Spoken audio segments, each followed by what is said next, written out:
It's quite an interesting question that Sparky asked. He asked me about Alex Higgins, and he said, "Did Alex threaten you?" Does anybody remember that? You don't remember the story? Yeah, I do. I'll tell you what happened. As I say, I told you the story earlier. I met Alex when he was 17. We got on, played, practiced together. But then in the World Team Championship, do you know, Alex, Eugene Hughes and myself won the World Team Championship 3 years on a run for Ireland. 3 years on the spin. That was some achievement. And then they split the teams up. So we had a team from the north of Ireland, a team from the south of Ireland, which was great. It gave the boys from the south that they could get a team as well.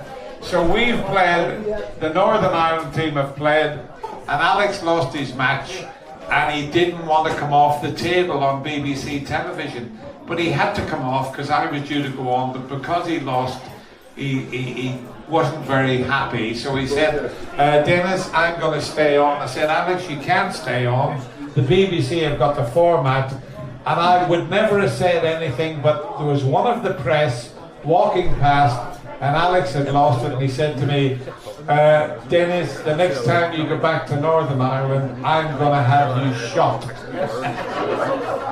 So I would have took it with a pinch of salt, but the fella from the press overheard it. Well, all the newspapers, the headlines were, Alex Higgins threatens to have Dennis Taylor shot the next time he goes back home.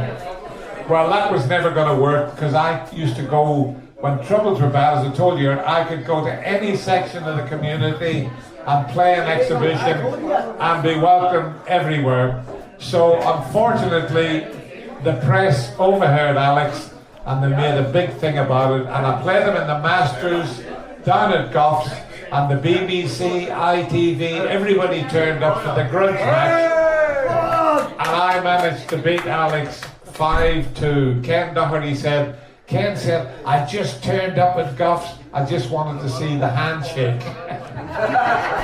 But I did manage to beat Alex, but we made up before he passed away. But there you go, that's the story of it.